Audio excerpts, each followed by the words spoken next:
Well, the tech evolution is well underway. Might as well celebrate that fact, right? The Youngstown Business Incubator is holding its Tech Evolution virtual pitch series next week. So this morning for Tech Bell Today, we're learning all about it and the difference it can truly make for a company out there. Chandler Fiffick is here from YBI, along with the founder of SpokeBee, Matt Cameron. Guys, thanks for coming in. Appreciate it. Absolutely. Thanks for having us. So Chandler, this is the second time you guys have done this, right? Yes. What's the idea behind it? So Tech Evolution's purpose, it's put on by the Evolve Technology Program, of which I'm the director, in partnership with the Comeback Capital Fund in Cleveland, Ohio. The managing director of that fund, luckily for YBI, is actually an entrepreneur in residence for my program. So the two of us got together and decided we need to bring investors from outside of the Midwest and introduce them to our Midwestern and obviously Ohio companies. Oh, how big of an opportunity is this then for companies around here? It is a very big opportunity. Yes. So, I mean, Mac, you went through it a couple months ago. Tell me about the process for you guys and a difference it is making for your company. Yeah, so SpokeBee, we're building a marketplace that is AI-powered, specifically focused on on-demand manufacturing. So our products are manufactured when products are purchased. So a new way to do this, and this event really helped us get in front of a few investors that have propelled our business to the next level. So this was incredibly valuable. The Tech Evolution event is a resource that was super empowering for us, and yeah, we're looking forward to continuing to stay involved. Well, as an entrepreneur, how important is it to have some of these doors open for you to be able to make these connections that maybe, especially a smaller or startup company, might not be able to get on their own? Yeah, it's really important. Every time you have an opportunity to pitch for money, pitch your vision, and build a product that you think is going to make the world a better place, you take that opportunity. How exciting is sitting in the seat that you're in, seeing all of the talent and the ideas that are in our neck of the woods, and then being able to make those connections? Well, it's extremely exciting. It is the goal of my program.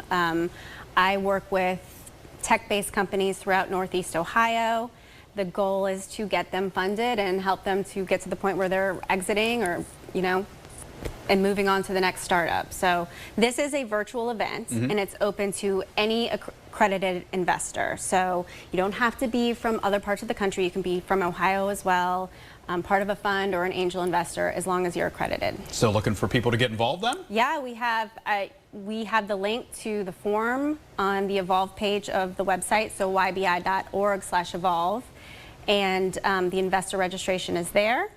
So we have about 120 signed up for our next virtual event, which is next week. Wow, yeah. that is incredible. That's nerve-wracking, right? Oh, it's nerve-wracking for you, but I see it as an opportunity. Yeah. Is that how neat is this to be able to make these connections then? I mean, it's wonderful, and we make connections for the companies, but also just for YBI in general. We're exposing our incubator to outside investors.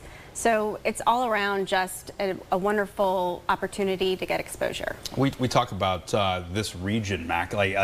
How big is it having the focus here? Because there are so many companies like your own that have this sort of limitless potential. They just need those connections. How big is it right around in our region? Yeah, so I've spent a lot of time in LA, I've spent a lot of time in Cambridge, Massachusetts, and I will say that the Youngstown Business Incubator has been one of the best resources I've ever seen. It is hugely important. Cost of living down here is great. The people out here are smart, they're active, they're ambitious. This is an amazing place to do this, and the resources, because it kind of has this small town Midwest feel with a history of innovation and manufacturing. Yeah. This is an amazing place to be. We have the America Makes just down the street, the government's investment in additive manufacturing. I mean, we could see a revolution here. Oh, I like that. Oh, we'll end on that quote, right? But before we let you go, I mean, Chandler, you said this is going to be a quarterly thing. So this isn't just 1 or 2 times and done, right? The goal is to do another one in January, and then in April, and hopefully we'll keep going. It depends how exhausted I am and But that's the goal. I would love to see it continue, just to keep getting exposure for more and more companies. Well, here's wishing you plenty of sleep then to keep it going for as long as humanly possible. Guys, thanks for coming in. We appreciate it. Thanks for having us. There you go. Tech Belt today for this week. For now, let's switch gears and take a look at the forecast.